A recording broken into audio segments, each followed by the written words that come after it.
8 दिन बाद जेल से रिहा हुए अर्नब और कहा कि देश के कोने कोने से मिल रहे प्यार ने मुझे ताकत दी है। रिपब्लिक मीडिया नेटवर्क के editor in chief Arnab Goswami 8 दिन बाद बुधवार को तलोजा जेल से रिहा हुए। अर्नब की रिहाई के बाद देश भर में जश्न का माहौल है। अलग अलग शहरों में समर्थक अपने ही अंदाज में जश्न मना रहे हैं। कहीं यज्ञ तो कहीं हवन किया जा रहा है और कहीं मिठाइयां बांटी जा रही हैं। अयोध्या, जयपुर और वृंदावन में अर्नब के लिए हवन किया गया। वहीं जेल से रिहा होने के बाद अर्नब गोस्वामी ने कहा कि सुप्रीम कोर्ट का आभारी हूं, ये भारत के लोगों की जीत है।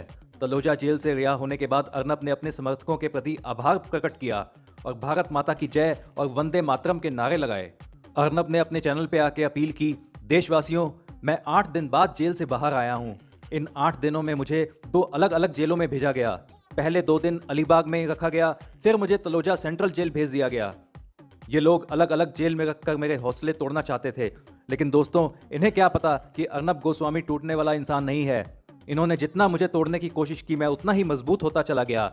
जेल में बिताया एक एक दिन मेरे लिए सबसे यादगार और सबसे सार्थक दिन रहा। दोस्तों, संघर्ष मेरे जीवन का हिस्सा है।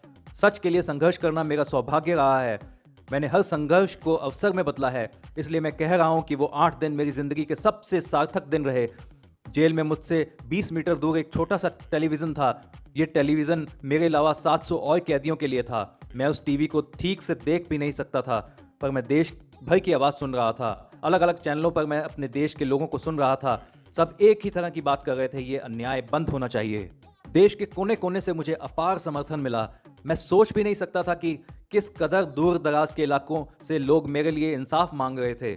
दोस्तों, इस प्यार ने मुझे इतनी ताकत दी जिससे इससे पहले मैंने कभी महसूस नहीं किया। जिन लोगों ने मुझ पर फर्जी केस बनाए, उन लोगों ने सोचा था कि मुझे कुचल देंगे, मेरी हिम्मत को तोड़ देंगे। जो लोग मेरे हौसलों पर सत्ता का बुलडोजर चलाना चाहते थे, उनसे मैं आज ये कह देना चाहता हूँ, मैं और मजबूत बनकर उभरा हूँ।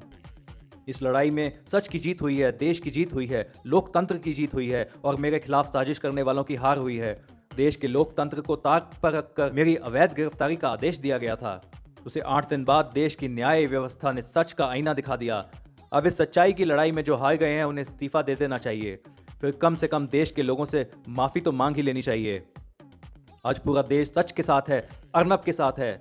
तो क्या अब उन लोगों के खिलाफ भी केस दर्ज किया जाएगा जो हमारे साथ खड़े हैं? क्या आप उन सभी लोगों को जेल में बंद करेंगे? मेरी जिंदगी एक खुली किताब है। मेरे लिए सच बोलना राष्ट्र सेवा है। रिपब्लिक नेटवर्क के लिए सिर्फ और सिर्फ राष्ट्र सर्वोपरि है और कुछ नहीं। इसलिए साजिश करने वाले ना तो कभी रिपब्लिक मीडिया नेटवर्क को छू पाए हैं और ना छू पाएंगे। रिपब्लिक मीडिया नेटवर्क इस देश के लोगों की आवाज़ है। साजिश के चक्कर में मेरे घर में AK-47 लेकर को गिरफ्तार करने के लिए भेजा। मेरे परिवार पर हमला करते हैं, मुझे एक जेल से दूसरी जेल शिफ्ट करते हैं, मुझे मेरे वकीलों से बात नहीं करने देते हैं, लेकिन फिर भी आप मुझे तोड़ नहीं पाए, मुझे झुका नहीं पाए। ये सोच मुझे और मजबूत बना रही है। मेरे खिलाफ साजिश रचने में कोई और कसर नहीं छोड़ी गई, लेकिन हर बार उन्हें मुंह की ही खानी पड़ी। ऐसे ही वीडियो सबसे पहले देखने के लिए हमारे चैनल को सब्सक्राइब कर लीजिए और बेल आइकन भी दबा दीजिए।